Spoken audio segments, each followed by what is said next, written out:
Hello out there. So, I wanted to have a chat about Glacialord and the Fansproject Retro Future line. This here is Fangro. I also have a Tail Club and whatever the name of the elephant is. And they're fantastic. I got them on a Black Friday clearance. And this is one of those times where I have to kind of look in the mirror and say that I was wrong. Because truthfully, when these came out, I kind of thought, I don't know, I just didn't get it. And ironically, I'm exactly the target audience for this. I'm a vintage toy collector, and what can I say? I guess I just didn't realize until I had them in hand how much genius went into these things. The fake boxware, you can see the damage there on the corner, rubbed along the bottom. It just, until you have it in hand, you can't understand how effective this is. And really how genius that approach is. I mean, who does that? And really the guys that or gals that designed this thought of everything. And they included so many little touches that the vintage collector, it rings all the bells. What can I say? Obviously the art, the presentation of the box, it has that earth-destroying styrofoam that I simultaneously love and hate. The way that the little headmaster comes on a card which has fake fading on the back, and they must have really done their research, because I have to say this really matches up well with the fading that you find on actual vintage toy cards. Just fantastic. There's other stuff that's more obvious. I mean, the instruction manual is a, rip-off of the G1 instructions, but I don't blame them for that. They kind of had to do it. But the fact that half of the stickers come applied and then you have to finish them off, who thought of that? It's so smart, because, again, it's part of the vintage toy collecting experience, and yet here it is, well, not brand new today in 2016 when I shoot this, but brand new relative to the 30 or 40 year gap that you have for most vintage items. Well, anyway, so that was just a couple of quick thoughts to start us off with. Let's take a closer look at one of the bots just to display some of the other things that I think are really fundamentally awesome about this set. An example of this hidden engineering is the head. Not only does it have a little flip-up third horn right here, which I guess you use mainly for the mace mode, but the other part is just the head in general looks very static and blocky, but there's a hidden joint in here which allows it to rotate far beyond what you would find in a G1 engineering. This also pops off. But again, they made a little space for the guy to ride in, so he can be like a beast rider. And then they also went ahead and engineered it so that he can transform to all his modes with the Power Master integrated. Very cool. No reason that they had to do that, but they did. Just like this joint here, going back to the head, pops off, and there's a little hidden joint there. Flip this out, and then this post not only allows this to be held like a weapon or attached to the tail, which again comes off with a very nice piece of engineering. It doesn't look like there's an attach point when you first look at it, but nevertheless they've cleverly hidden in a way for it to attach. Plug this in here,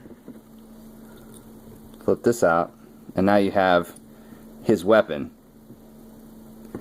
Now, I know that's not exactly world-breaking, but there's a lot of very subtle touches that they put into that to also make that invisible.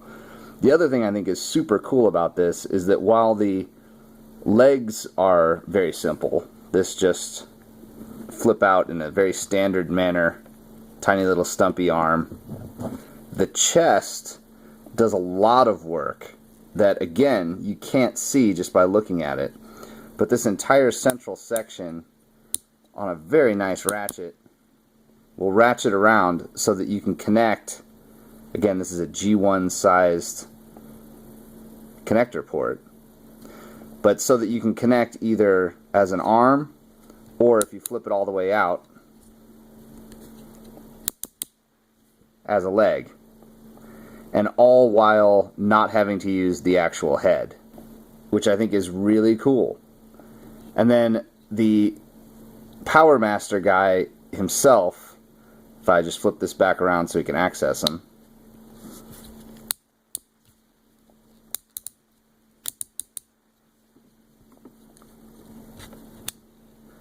the way that it slides in to the main body, while reminiscent of Headmasters and Power Masters, is really its own thing. And I guess I didn't give it enough credit when I saw this originally online. Like, I love the fact that the back of the legs becomes the chest of the robot, and if you flip it down, which, very tough joint right there, by the way, be careful you don't break it, but if you look at his design and sculpt, initially it does look very G1, but really in hand when you look at it, you can see there's sort of a, I don't know, it really is a retro future design, not just purely retro. It really does manage to capture a feel of something, I don't know, difficult to explain. I'm failing, but just trust me, when you have them in hand, there's a unique feel to the way that these look that goes beyond just a blatant grab back at the past. Another thing on Tail Club here that is shared amongst the Limbots and elsewhere is the way that they've hidden the pegs.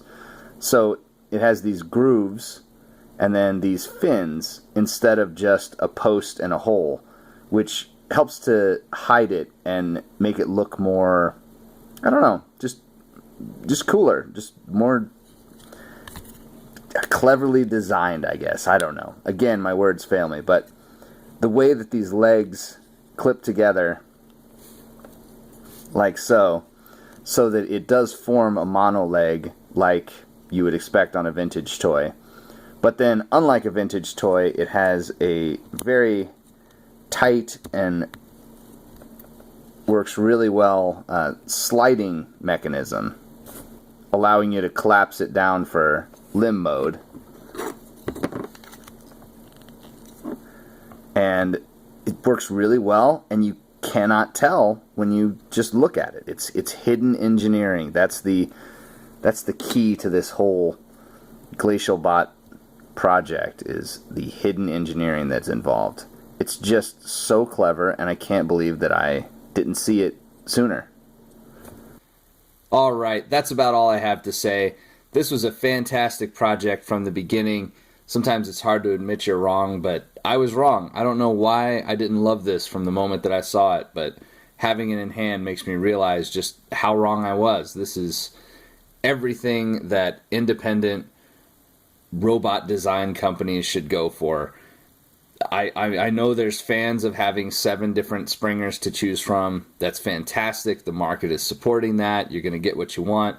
But I think for originality and for daring, you got to give it up to projects like this. That it's just brilliantly conceived and executed. Top notch, A+. I absolutely love it.